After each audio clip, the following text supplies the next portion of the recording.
Hey everyone, we are here with Nigel, who actually works here at the church. Now, Nigel, one of the things you do here is you conduct the orchestra. What does that mean, conduct? Yeah, so there's a few things that are very important for the conductor to do. One of them is keeping everybody in the orchestra playing in time.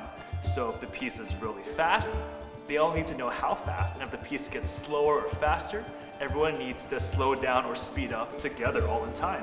And the other part is actually conveying the emotion behind the piece. Is it a really upbeat? Is it a really exciting piece? Is it a really mellow, really gentle piece? That's all reflected in the conductor's motions and how they conduct, and those are just really important things for all the orchestra members to be on the same page on. Okay. So, wait, did I see you brought a baton with you as well? I've totally seen one of those things before. So do you mind showing us kind of how a conductor does that with, their movements and stuff? Yeah, definitely. So at the start of a piece, the conductor will put their arms up. Everyone knows that this means we're almost ready to start the piece. And then once we're starting the piece, we'll give everyone an upbeat and we'll start showing just how fast or how slow the piece is. Now, if we're playing a very slow, smooth piece, something that's more gentle, we would move our arms a little bit more smoothly, slowly. If it's something really fast and exciting, we can be a little more bouncy with it, so everyone knows kind of the emotion behind the piece. If we need to get louder, we can use our left hand to tell people to get louder, or to tell them to get softer. Once we're at the end of the piece, everyone holds the last note, and when it's time to stop playing, we do a cutoff. So that's pretty awesome. You totally have power. It's like you move your arms and they'll follow the instructions. That's really cool. I guess I do, and it's good for musicians to follow their conductor because conductors put a lot of time into studying the music, Right. into knowing the music well, into knowing what the music speeds up, slow down, gets more emotional, gets more calm. They even pretty much know almost where everyone's part starts and stops sometimes, and it just becomes really helpful. If someone is playing a piece of music for the first time and they forget where they start playing or stop playing, the conductor can remind them. And also the conductor's in a very good spot to listen to everyone in the orchestra. So if you're sitting in the middle of the orchestra, you can hear yourself playing, you can hear the person next to you playing, but you don't really know if you're being too loud or too quiet. But with the conductor, they can hear everyone at the same time, and they can tell everyone if they need to play louder, softer, stronger, more calmly. It's just the conductor's in a very good spot to help everyone play better. That totally relates to our story today. Like, Nigel, you can give commands and the people in the orchestra, they'll follow you. You're like the master of the orchestra, and you know what's going on and you have a good plan for it. Yeah, and when musicians say the word maestro or call somebody a maestro, that actually means the word master in Italian. I should totally call you Maestro Nigel. I guess you can, and here's the thing, right? For conductors, we've all had to study a lot. We've had to take conducting classes. We've had to learn from other conductors in the past. We've even had to make some mistakes in the past, try conducting and not do so well. But for Jesus, none of that happened. He's always known everything. He's always known the beginning of time and the end of time. He didn't have to learn like us humans did. Totally. Let's actually hear that true story of how Jesus, the good and true master, commanded a whole storm and it obeyed. Have a look.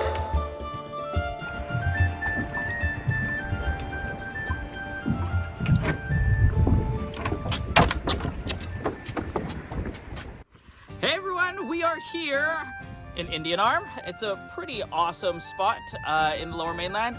It's a nice, calm place to go for a boat ride, and it reminds me of the story that a lot of you probably know from the Gospels when Jesus was with the disciples on a boat.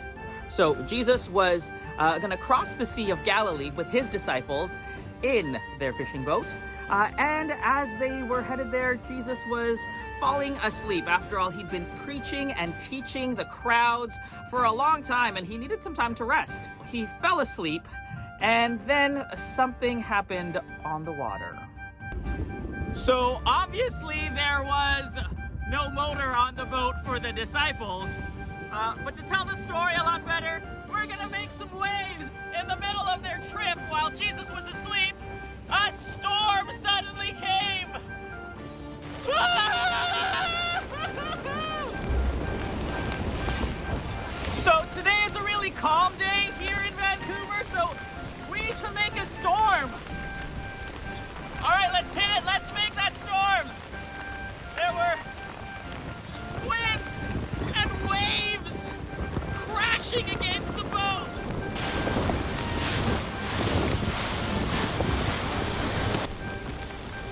thunder and lightning.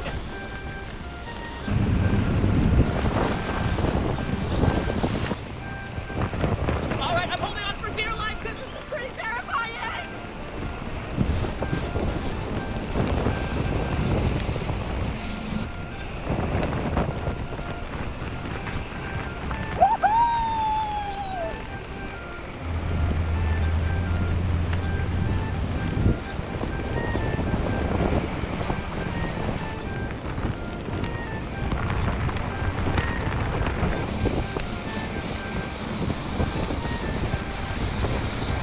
Hopefully none of you get seasick, because I kind of do.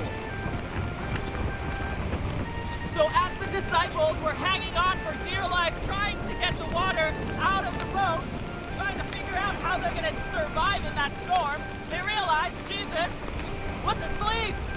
He was there at the boat, sleeping through it all. Have you ever been in a near-death experience? These disciples thought they were going to drown for sure. They thought the boat was going to sink and that they would perish.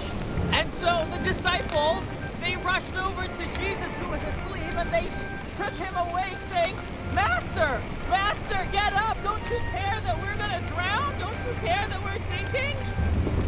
And so Jesus wakes up. He rebukes the wind and the waves. He stands up and tells them to stop. Peace, be still.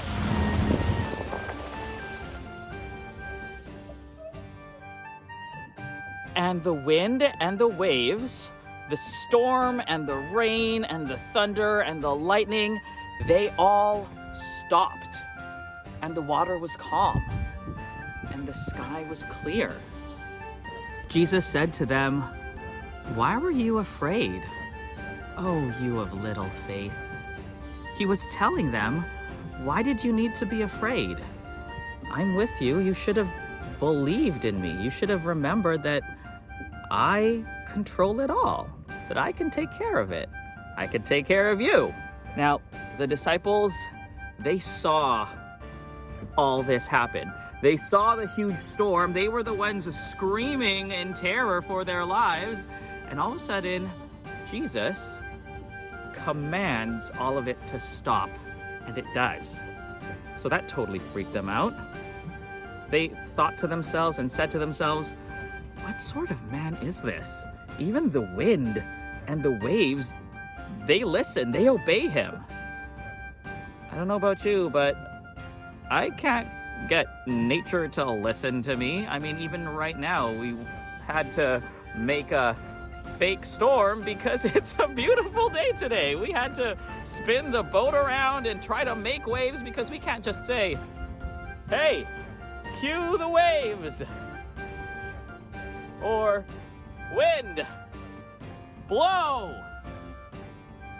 Because yeah, no, it doesn't work. Just because you speak and say something doesn't mean it will happen. We aren't God. When we talk about Jesus as the master, we talk about how everything listens and obeys, even nature, even the wind and the waves, just like we talked about Nigel being the master of the orchestra, how he can tell people what to play, how to play, and they listen, they obey, and they put together this beautiful piece of music. So just like Jesus reminded his disciples to have faith, to not be afraid, the same thing is true for us. Because Jesus is the master, because he has things in his control, things obey him, he's in charge of it all, we don't have to worry or be afraid when things like storms come into our lives. Now, these storms can be things like arguments or fighting or bullying, worry, and anxiousness, anxiety that we talked about a couple weeks ago, fear and other things that you might be afraid of, not being sure about what's going to happen in the future. No matter what it is, we can remember that our master, Jesus, has it under control. If he can command the wind and the waves and take care of the disciples through that storm, the same thing can be true for us as well. What an amazing God we follow. Let's take a look a little bit more as we spend some time in worship.